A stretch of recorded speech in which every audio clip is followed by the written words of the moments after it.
Welcome to China. China is a land of incredible contrasts. It has ultra-modern, high-rise hotels and people living in adobe brick and thatched roof houses, as well as high-rise apartments. Any apartment building, only 5 stories high, has no elevators. Shanghai, China's most populous city, with 13.8 million people, is also China's chief import, export, and business center.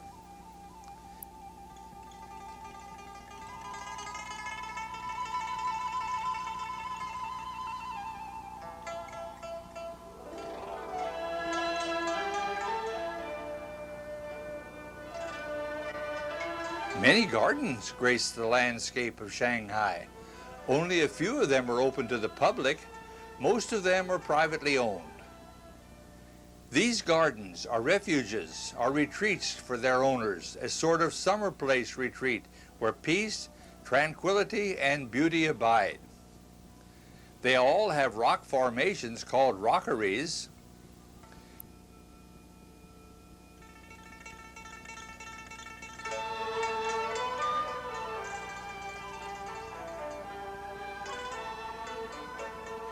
The beautifully landscaped gardens, hundreds, even 1,000 years old and older, all show a similar Chinese style of architecture.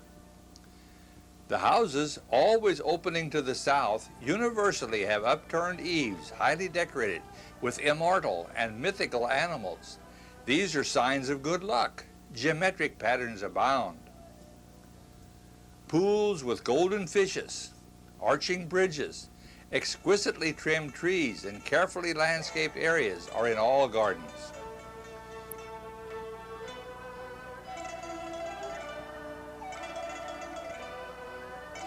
Shanghai has over 11 million bicycles, China's chief means of transportation.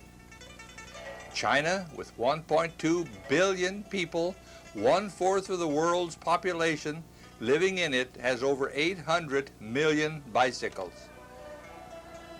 The very large pool of workers makes China an ideal country to do craft-type work by hand.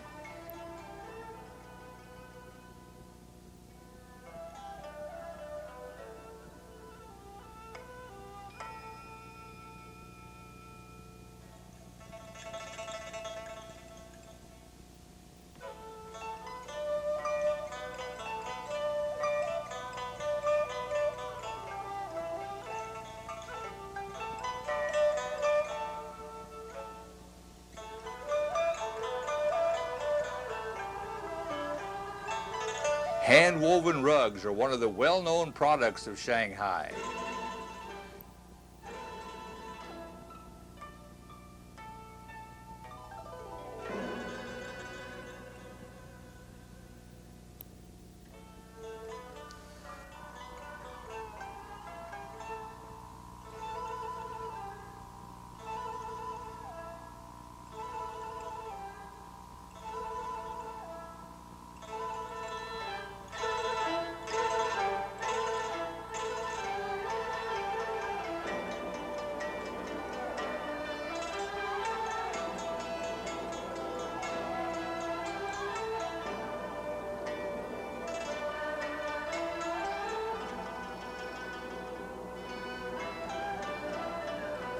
The sculpturing of the rugs is done by hand and freehand without a set pattern to follow.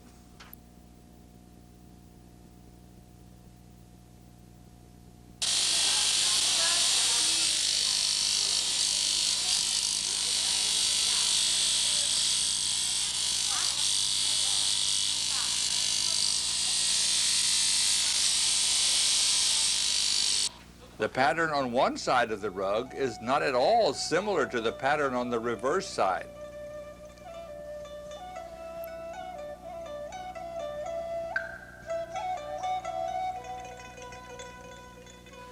Silk is another important output of Shanghai workers. Long known for its exquisite silk, China is still the world leader in silk production, producing about 1/2 of the world's supply. When the silk larvae, after being fed on prepared mulberry leaves, are ready, they are placed on special weaving racks to weave their cocoon. As the secretions of the glands, located just below the larva's mouth, strike the air, they instantly harden to form the filaments. A special gland secretes a glue that binds the strands together, forming the cocoon, which may contain over 1 mile of filament. These are various colors of pastel. This color soon disappears when placed in the warm water. When ready, the cocoons are moved to the spinning plant. Here they are placed into hot water to kill the larvae, then placed into lukewarm water to dissolve the glue, holding the very fine silk threads of the cocoon together. Once the glue is removed, processing begins. The outer, poorly woven strands of silk are removed in preparation for unraveling of the shiny silk thread from the rest of the cocoon. This filament, wound on spools, is then ready for further drying, processing, weaving, and dyeing. Nearly all of this is done by hand labor.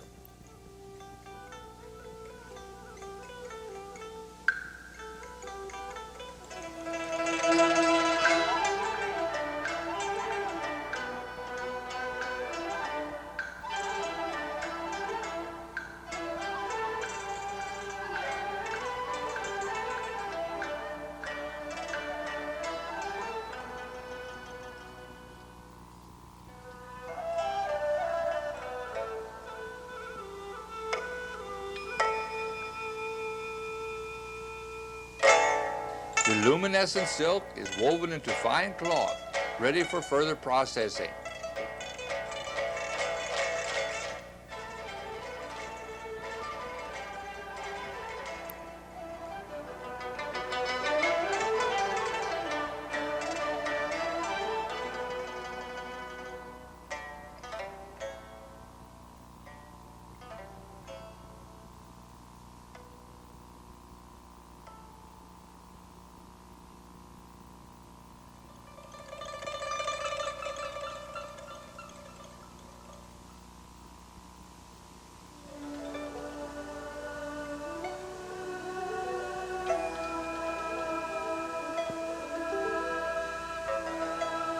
It may be dyed for cloth or left white for quilting, for cloth and other uses.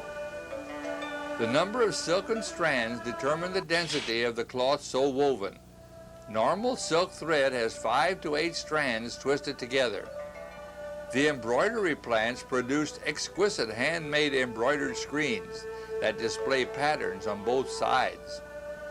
The patterns on each side are different, but no evidence of thread ends can be seen on either side. Some of the more complicated patterns may take 3 months or more to complete.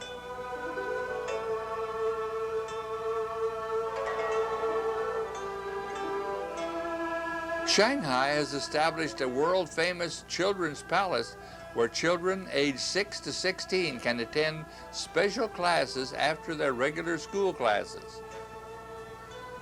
Some of the classes taught here are computer operation, calligraphy or beautiful handwriting, and ballet.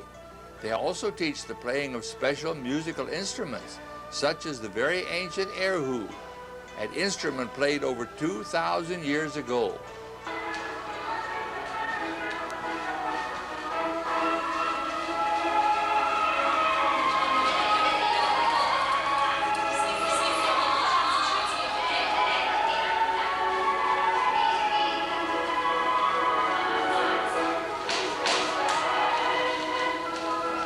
This school attempts to provide free instruction in any topic the child chooses after being accepted in the school. Other religions do exist in China, but China's chief religion is Buddhism. Buddhist shrines are everywhere.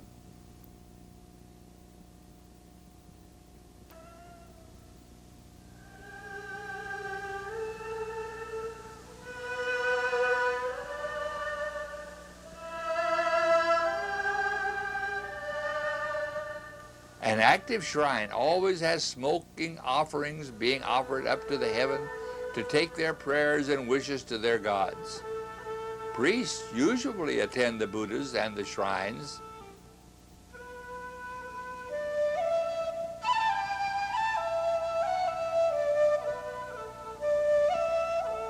The Buddhas are actually statues of Gautama Siddhartha, who lived from 563 to 483 BC in Bodh Gaya, India.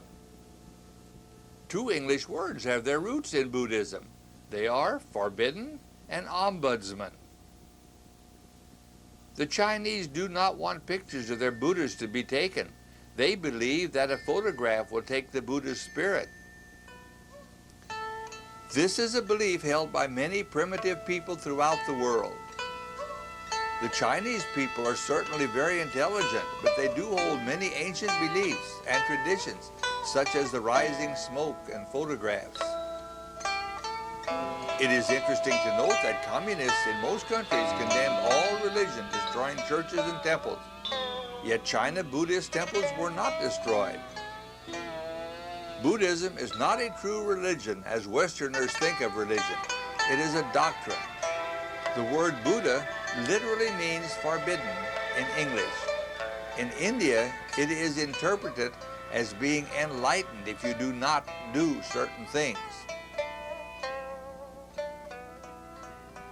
Starting at Suzhou and ending a bit over 200 miles north at Beijing is the Grand Canal, a very important shipping lane in eastern China. Connected to Shanghai by lake, it connects China's capital to its largest city. It is larger and carries more freight than New York's Erie Canal. It was dug over a 20-year period, requiring 16 million workers to do the manual work to build it. The canal is 4 meters deep and 60 meters wide, being built around 605 AD during the Shu dynasty. Along its banks can be seen villages, factories, farms, and daily activities of the people.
Wuxi also lines on this canal. Wuxi is known for its production of pottery, ceramic ware, and gems.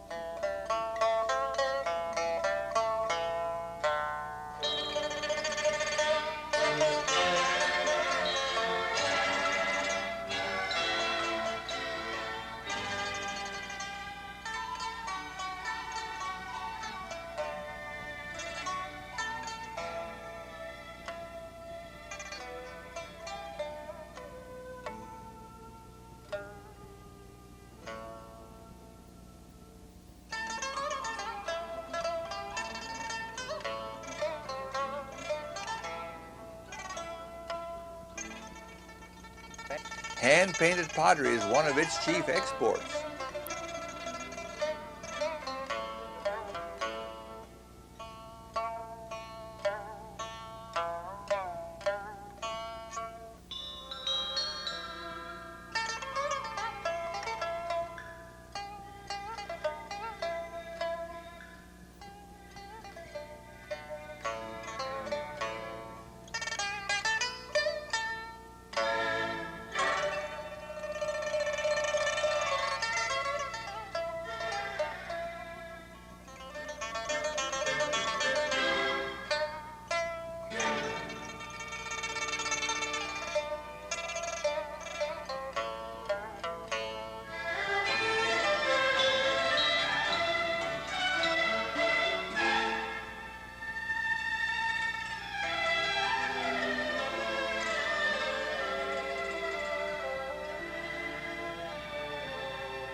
Diamond cutting and jade carving is also an important activity in Wuxi.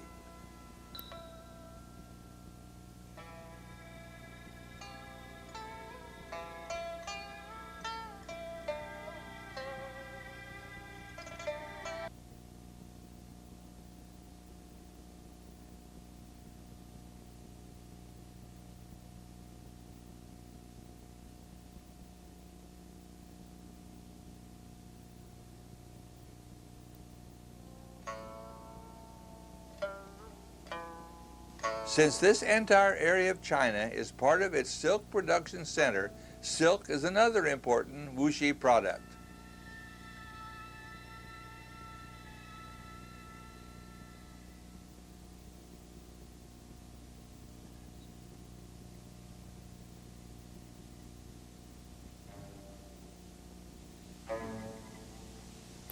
In Wuxi, as in most Chinese cities, the farmer's market is the main shopping place for the daily supply of food. Fresh fruits and vegetables are available most of the year.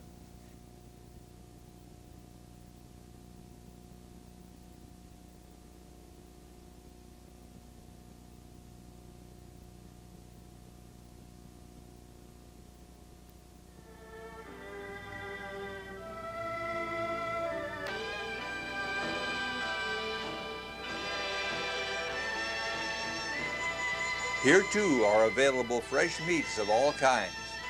The meat is seldom protected from flies or insects, nor is it kept refrigerated.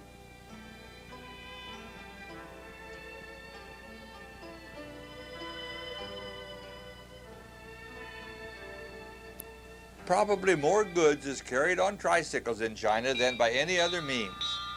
They are in service everywhere, carrying just about anything one can imagine. Straw, sand, bamboo poles, tree logs, people, and so forth are carried by the three-wheelers.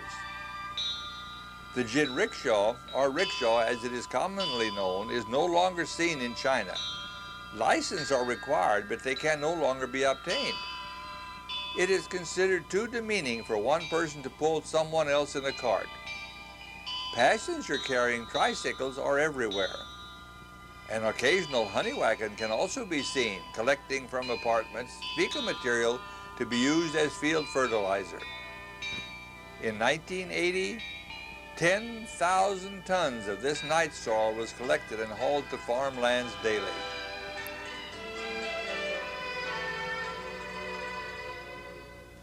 South of Wuxi is the largest lake in China, Tai Lake.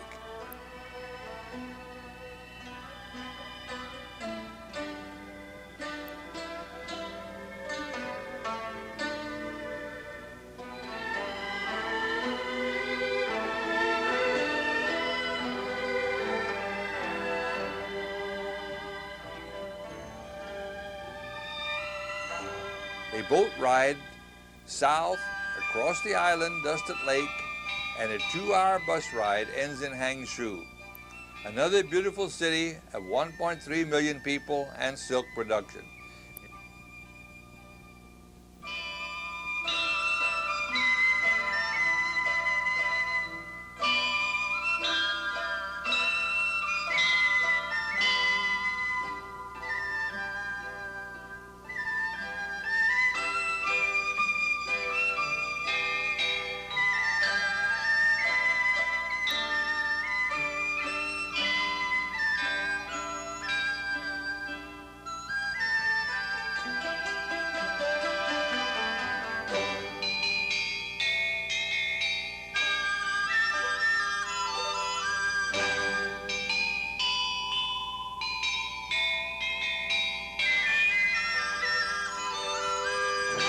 Near Hangzhou is beautiful willow-draped West Lake with a pair of man-made islands with beautiful flower gardens on them.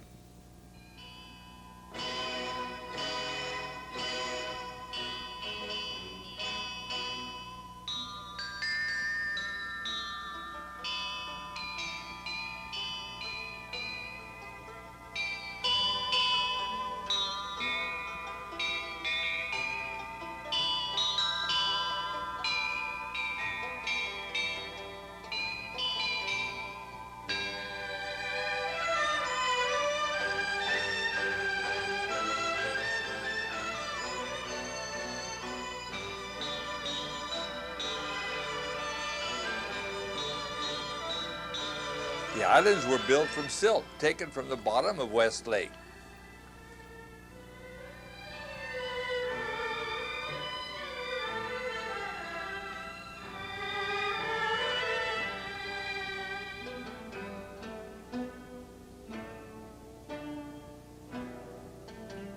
Hangzhou is also in the tea producing area where green or dragon well tea is picked.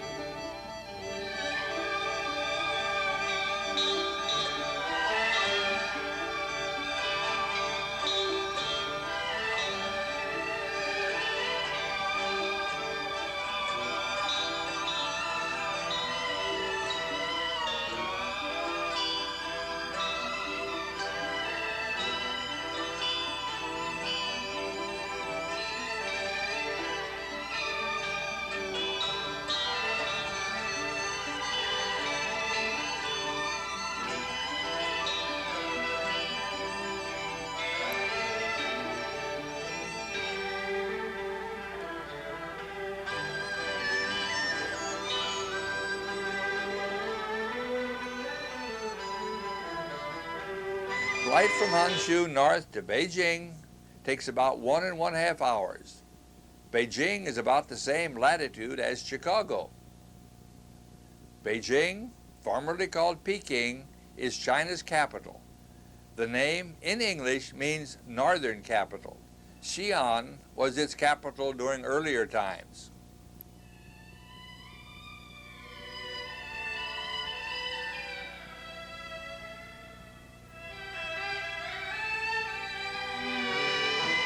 Many world-renowned events have occurred here. Here also is the home of the world-famous Beijing Zoo with pandas in residence. The black and white panda, or greater panda, is on the endangered species list. In northeastern China can be found the lesser panda, which is brown in color and not yet endangered. It is also much smaller. Beijing is the home of the ancient Forbidden City and the Summer Palace. Until very recent years, only royalty were permitted to enter this forbidden city. Rulers of China no longer live here.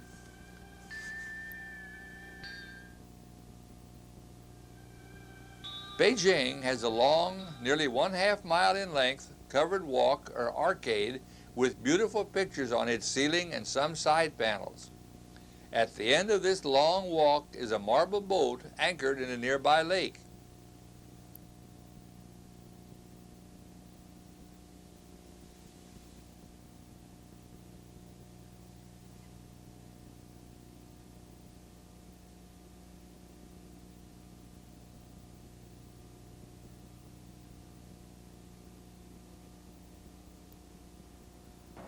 Here too is a shrine built on the top of another hill.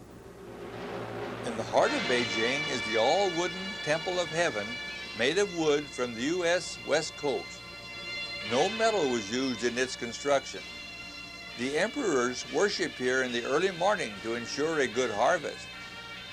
The people still worship here twice a year for the same reason.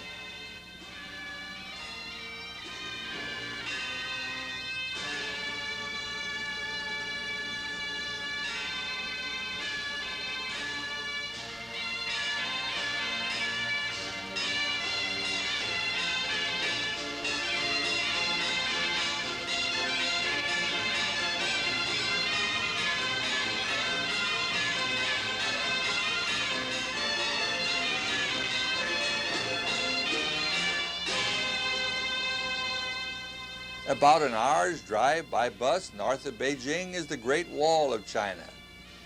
This wall, built in parts during the 5th century AD, is over 4,000 miles long, 2 stories high and about 12 feet wide.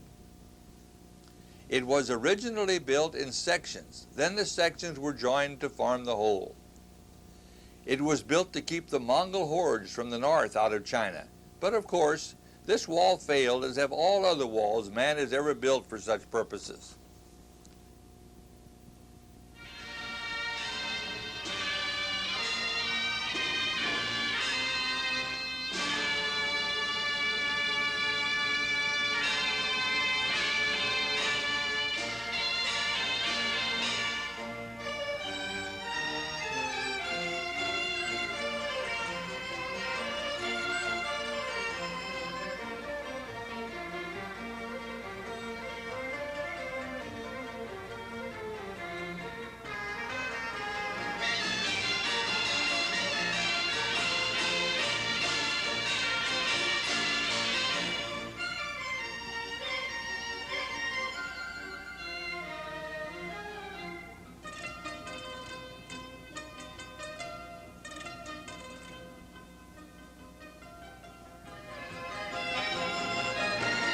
Between the Great Wall and Beijing are the tombs of the Ming emperors. There are 13 tombs scattered over a basin in the Tianshushan Mountains, containing their remains and funerary. These tombs date from 1368 AD to 1644 AD. Only one of the tombs has been opened and examined. Its artifacts are on display in the Ming Dynasty Museum nearby.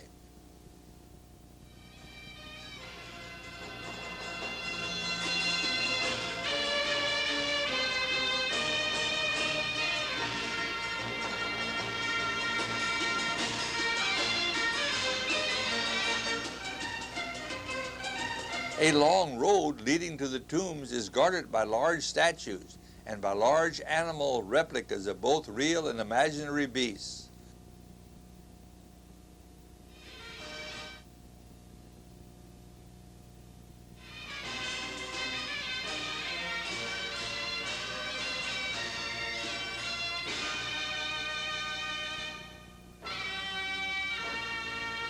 One animal is always standing, then the same animal is shown in a prone position.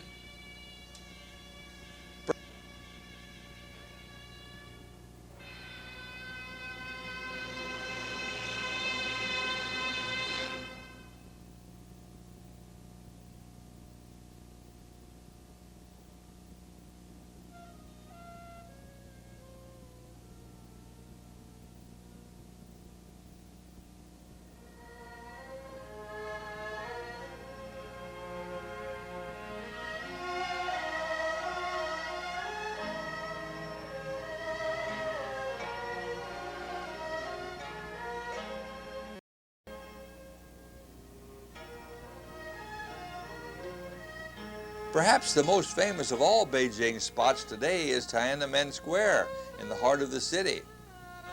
Tiananmen means Gate of Heavenly Peace. At one end is the rostrum, or reviewing stand, where Mao Zedong proclaimed that China was now a country of the people. The Chinese people are not permitted on this rostrum. Diplomats and foreign dignitaries are permitted. On special days, visitors with special passes may enter the rostrum.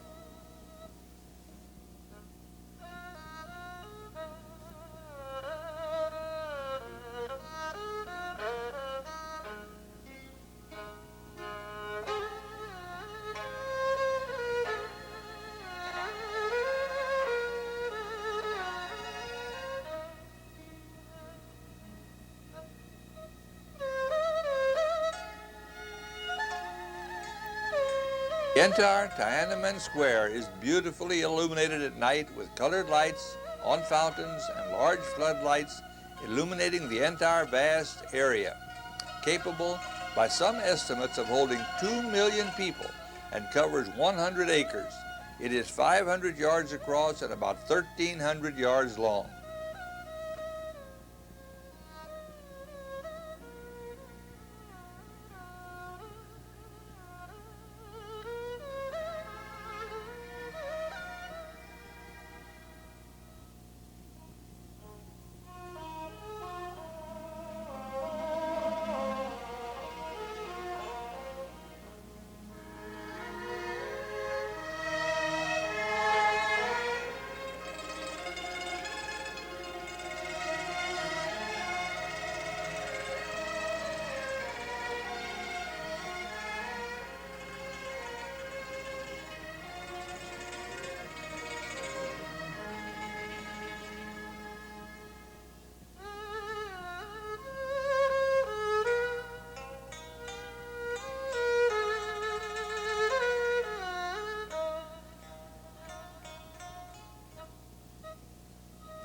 It is equally impressive in daylight.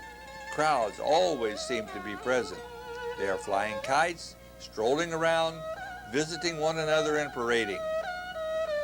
The monument to the people and the monument of the people are also a part of the square.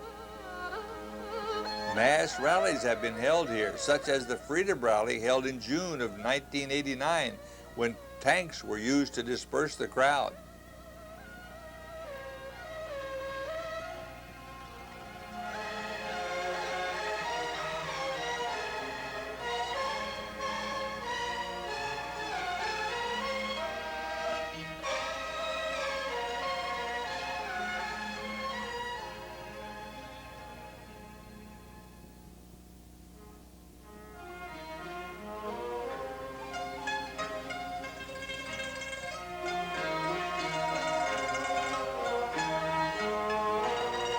The Forbidden City, with its massive wall and moat, contains numerous and varied structures.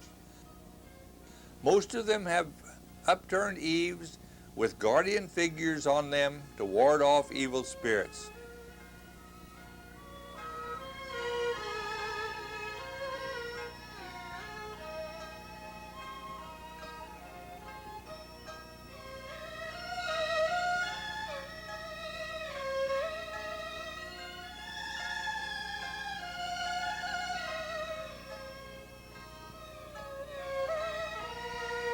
Royal balls, weddings, and receptions were held in it.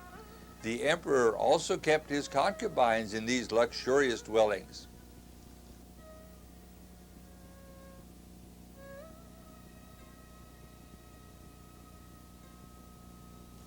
It was in this forbidden city that state decisions were made by the emperors. The last great ceremony was held here in 1922, when the last Manchu emperor, at the age of 16, was married here.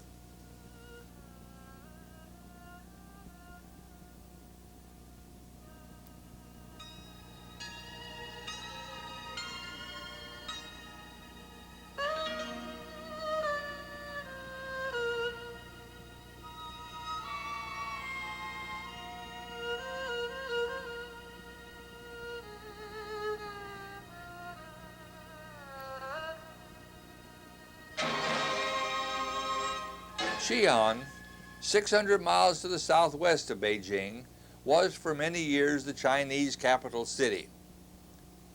In Xi'an is the Wild Goose Pagoda, with a bell tower on one side and a drum tower on the other. Pagodas are multi-storied high, always having an odd number of stories. They are usually placed on hills.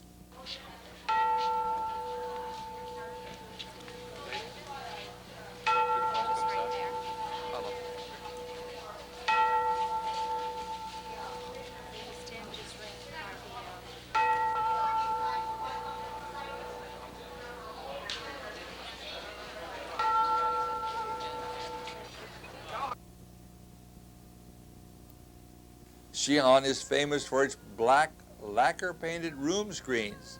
These are painted by freehand painting.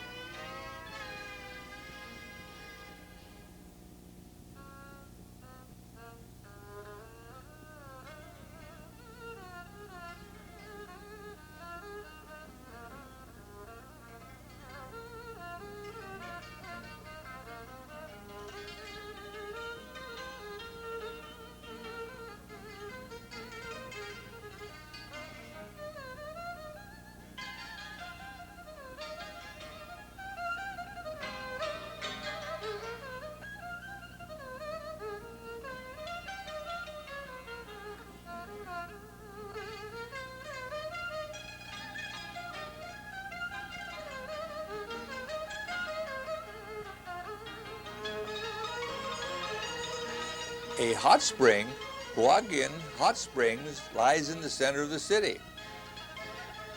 From here can be seen the location on the nearby mountainside where General Chiang Kai-shek attempted to hide after his Free Chinese Army was defeated. His own officers betrayed him.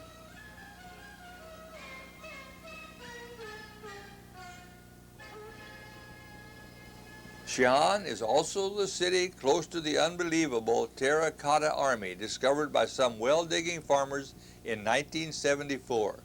3 large underground vaults contain thousands of these terracotta men and horses.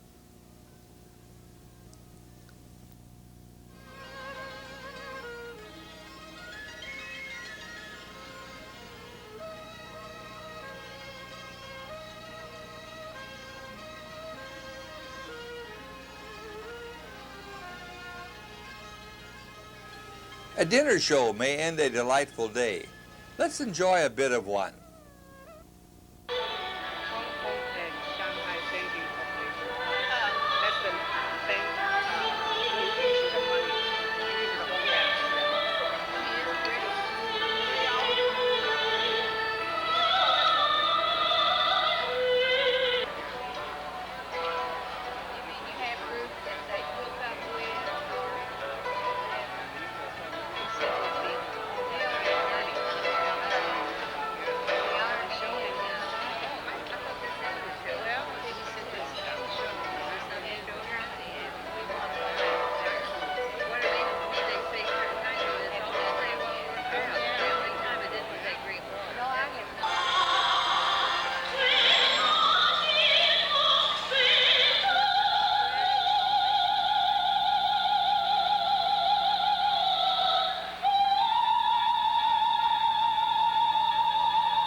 mock battle is presented.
Kunming, several hundred miles southwest of Xi'an, one of the Chinese bases for the Flying Tigers of World War II, is relatively high in the mountains. It is often referred to as the City of Eternal Spring.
A park, the Western Hills near Kunming, is a pleasant place for a side trip. It is here that an active Burmese temple and various Buddhas are located on the mountainside.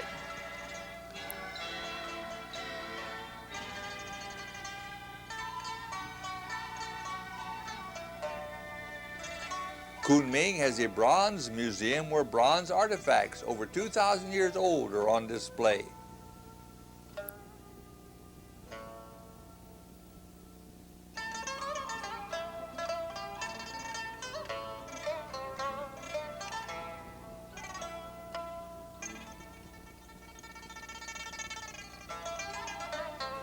A beautiful collection of costumes worn, at least in the past, by 25 of the minorities living in Hunan province of China are on display in this museum.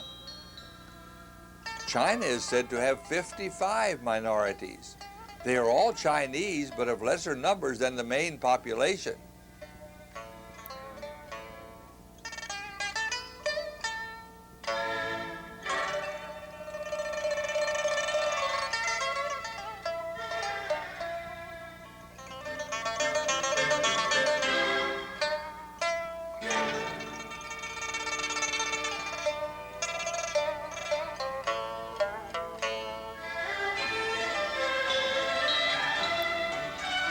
Nearby is a farmer's market, where an incredible variety of things such as canaries, parakeets, fish food, plants, kittens, marbles, snakes, and so forth are on sale.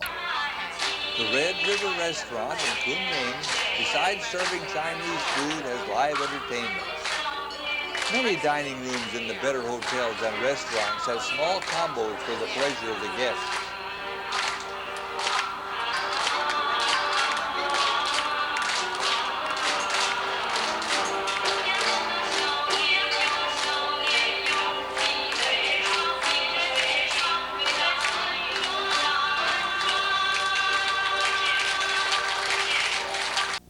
A copper temple is situated on a nearby hill, as are nearly all Chinese temples and pagodas. This one is made of copper. The Buddha of the temple is referred to as the Golden Buddha, even though it is made of copper.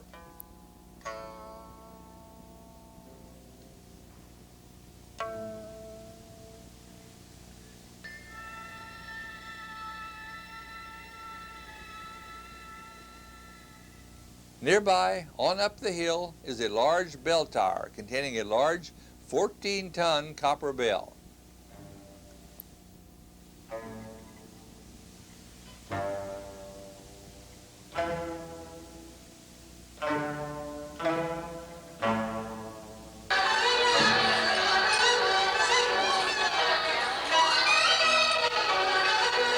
A fine restaurant in Kunming stages a dinner show by some of Yunnan's minorities during the meal. Ancient instruments are featured in this program. Several of the most ancient Chinese musical instruments were featured in this show. The 2,000-year-old uru, a Chinese fiddle, was one of them.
An hour's drive from Kunming can be seen the remarkable stone forest, a magnificent formation of pointed rocks often referred to as pinnacles.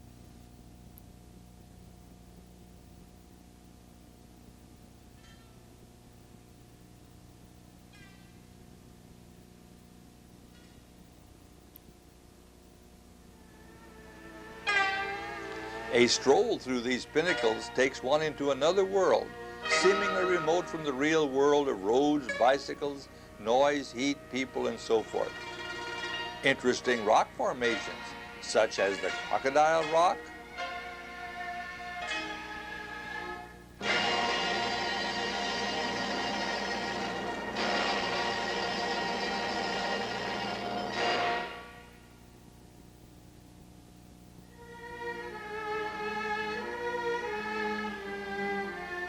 the Balanced Rock,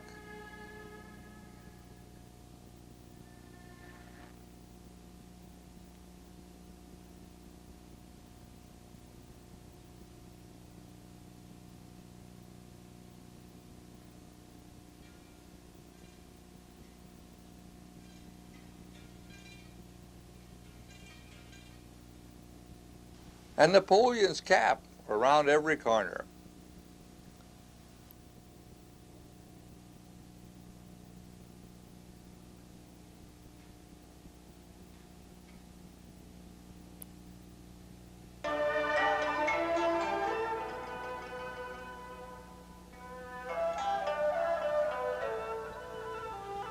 At the very edge of this formation is Saint-Yves Village, a minority village resting alongside Sword Peak Pond.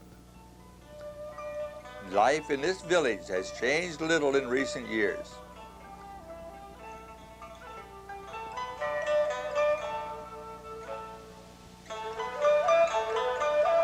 Ten chickens,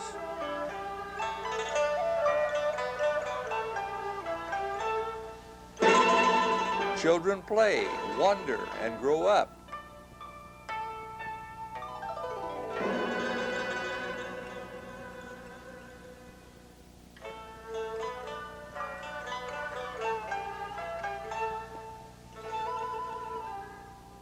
Thresh their grain by hand and labor unceasingly.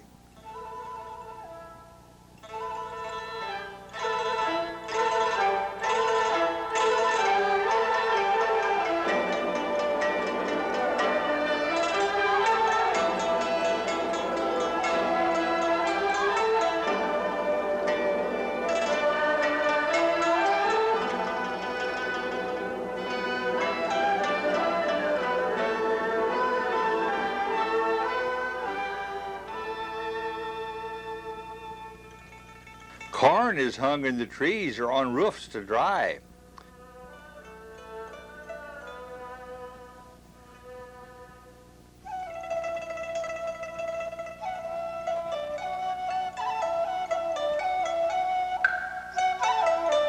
Ten fat pigs,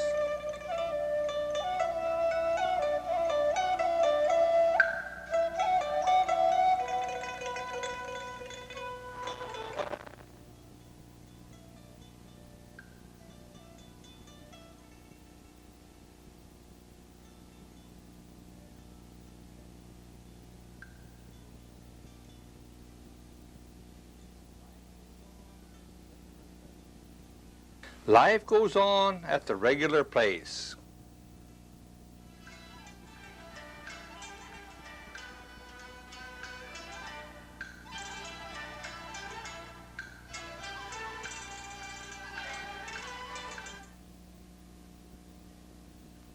Women do their laundry.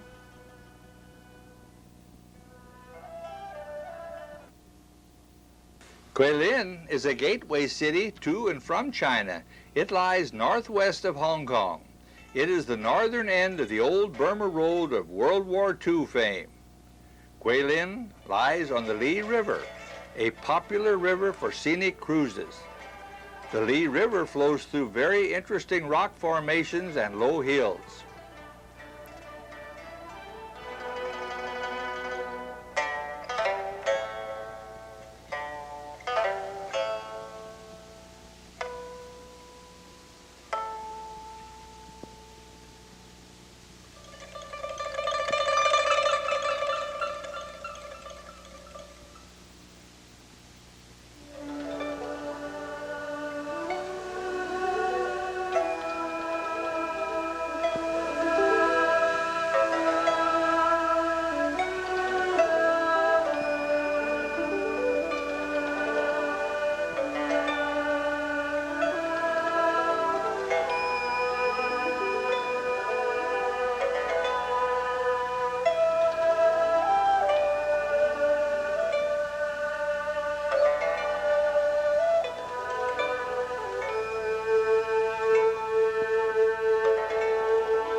These misty hills, all green laden, are draped with weeping willows.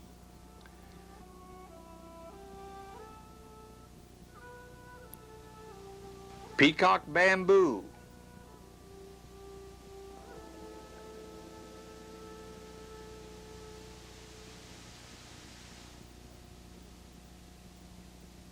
thatched hut villages,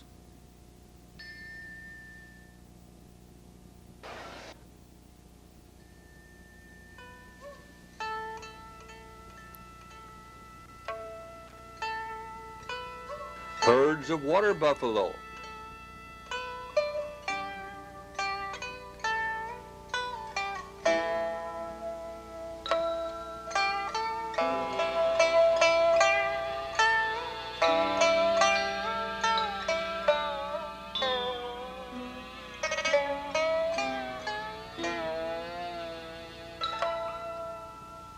every turn in the river reveals a new vista. Lunch aboard the ferry is part of the total experience.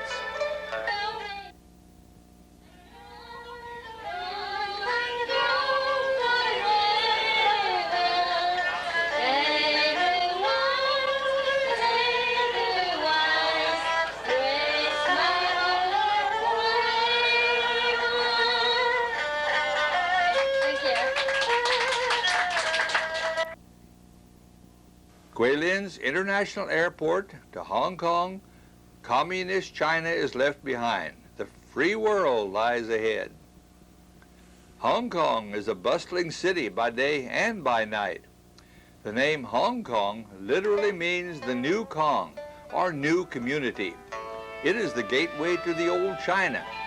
Here trade, banking, and commerce in general flourishes. Victoria Peak overlooks both the island and Kowloon City across the water. The name Hong Kong strictly refers to the entire territory, including the cities of Kowloon and Victoria and the new territories.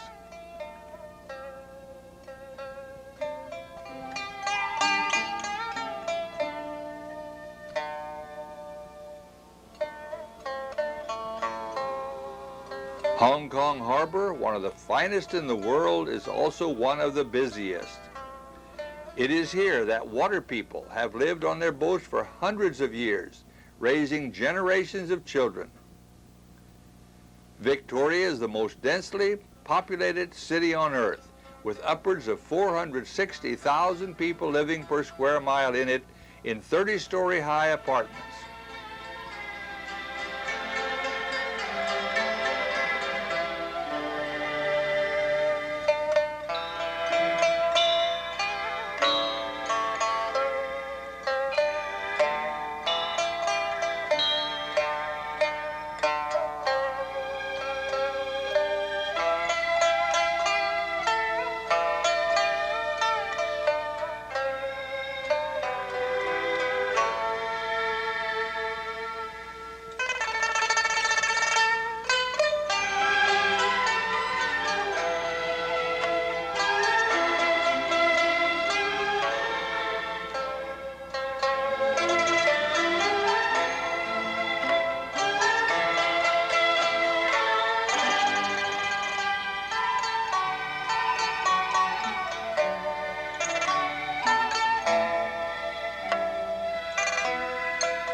We have seen some of the cities of Red China, but the real China is not necessarily found in the big picture, in the big cities.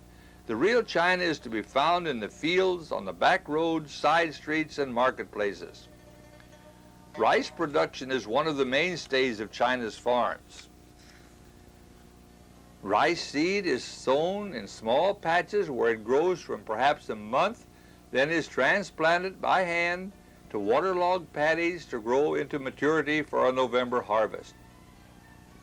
Water buffalo do much of the hard work of preparing the fields after the soil in them is turned by using large hoes. One of the reasons that rice paddies are kept flooded for a while is to control weeds. Rice can mature in shallow standing water, being a form of watergrass. Many weed plants cannot.